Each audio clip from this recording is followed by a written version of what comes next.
Welcome, welcome. Hope that you are doing great. Appreciate you joining me today. I'll do my best to let people in as we get started. Want to start right at noon so we can be mindful of everybody's time. If you have any questions, just let me know. I'll try to do my best and monitor it in the chat as well. So just want to give you a little bit about what's going on in the market, what you can expect, and predictions for next year too. So hope that all of y'all are getting ready for Christmas. So appreciate your time. I know time's valuable right now.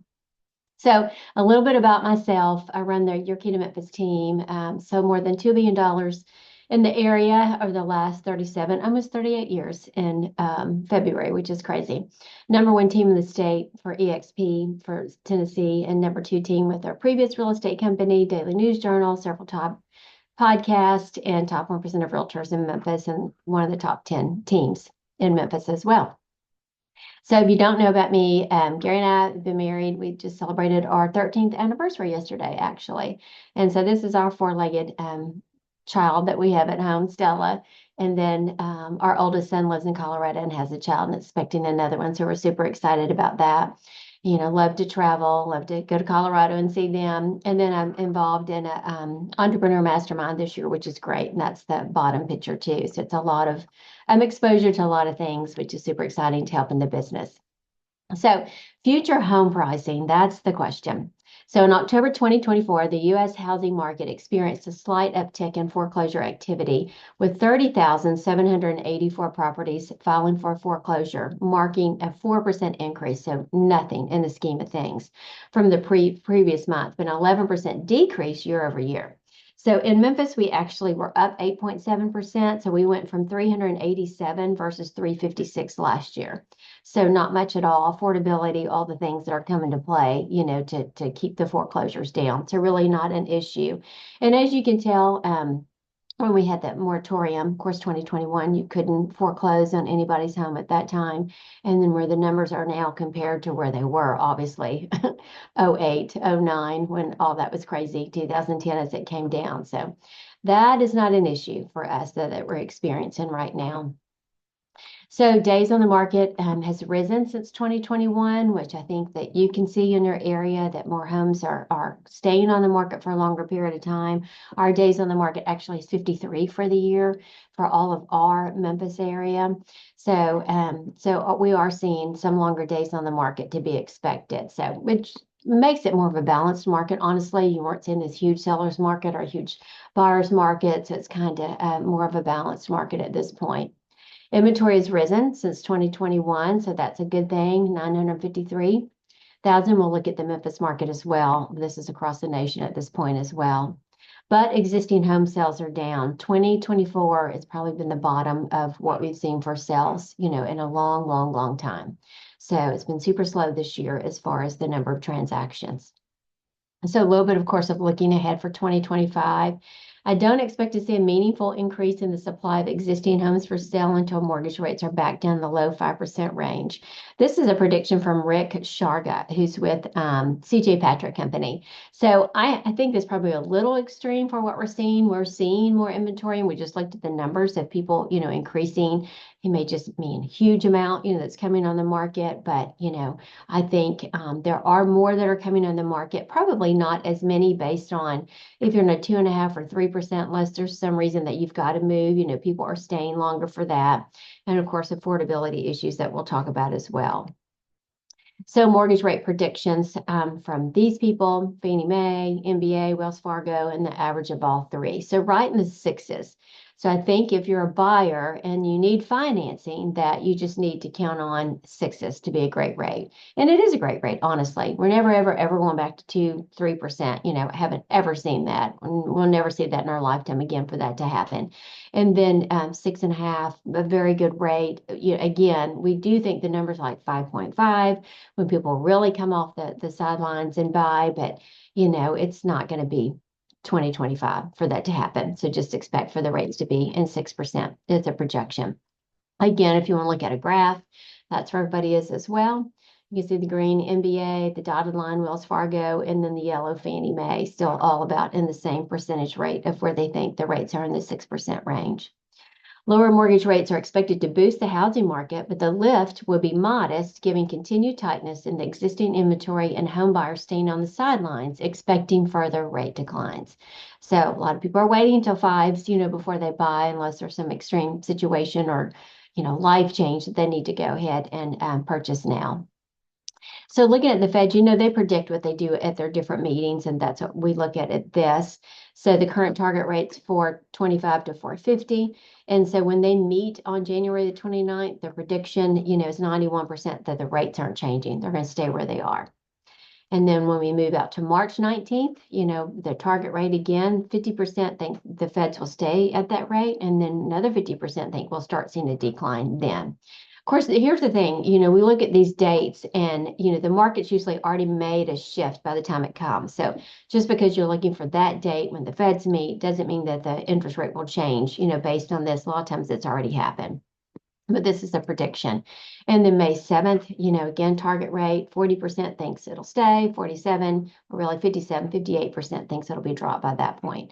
So just slowly drops, for this year. It's funny to look back a year ago for the prediction. Last year was just like the rates are really going to drop, and they just did not do that. So a lot of unemployment, spending, all those things come into effect as well. And with the recent house price increases, some people are worried about a new housing bubble, but mortgage debt isn't a concern, and lending standards are much better now than during the bubble. So home price forecast. So this is just the appreciation rate. So Memphis typically sees 4 to 5% consistently. Like for all the years that I've been selling, that's pretty much the consistent rate. We haven't been like Florida or Las Vegas or California, all the ones that can go up and down, huge spikes. We're pretty steady Eddie, except for 2020 and 2021 when we did see double digits, there for a while. So the prediction, if you take all these averages of like 13 of them, it's like 3%. So not declining, just a slow roll, for appreciation, which is good as well, which helps affordability, for people trying to buy a house. So just look at the difference again, same payment at 3%, not that we need to use that one. We should change it at this point to something more normal, but 30-year fixed rate payment on $500,000 with putting 20% down to $400,000 loan. Today it's 6.8, the principal and interest is $2,600 and then 3% is $1,686. So you can see, part of the affordability from where it was to where it is now.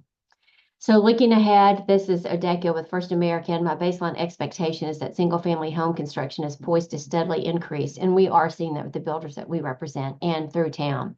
So the prices are more affordable as far as supplies. Some things are still up, but back in COVID, it was crazy, the expense and the scarcity. So more new construction homes are coming on the market too. Back to, people worried about foreclosures and different things. So this is consumer debt is just really off the charts right now. So, and of course, the biggest part of it is mortgages, but we'll talk more about that as well. And then you've got HELOCs, auto loan, credit cards, student loan, and others. Just people are charging and spending credit like crazy, which is interesting. But home equity is far outpacing mortgage debt. So 13.17 is home equity that people have for the equity. Equity is huge in people's home. Again, that's why you're not seeing so many foreclosures, because the equity is so huge. So if you have to sell because you have too much debt, trying to get rid of it, you've had a death, divorce, all those kinds of things that happen in life, you're able to sell it and not have it go into foreclosure because you've got so much equity in it from the past few years, which we know is a thing too. So it's outpacing mortgage debt, as we've talked about. Equity growth has begun to moderate along with broader home prices in recent months, but that's still the largest volume of equity we've seen on record. Adjusting for seasonality, the average homeowner now has $319,000 of equity in their home, which $207,000 could be borrowed against while still maintaining a 20% equity cushion. So lots and lots of equity in people's houses. In fact, I was just talking to agents that have training, talking about assuming loans.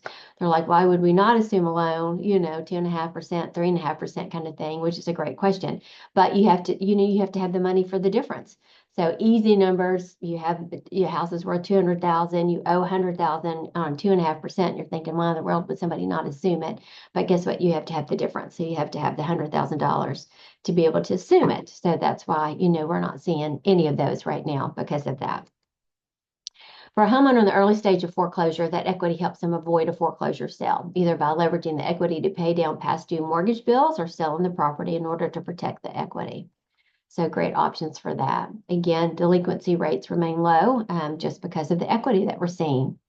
Total home sales forecast to rise. So they think 2025 will go from 4.6 million, like we said, was just like the bottom for us for the number of transactions, and we'll start seeing an increase as well as the interest rates kind of leverage out. People get used to the interest rates being where they are, knowing that's more normal and that they're not dropping, hugely anytime soon. So our Memphis market to see the change. So in total home sales are 1139 in 2024, down 7.7%. So nothing huge for Memphis. The sales price was up 7%, 205,999. Inventory was down like 35%, no, 0.35%, and monthly sales volume is down 2.5%. So nothing, we're pretty steady Eddie, from this time last year.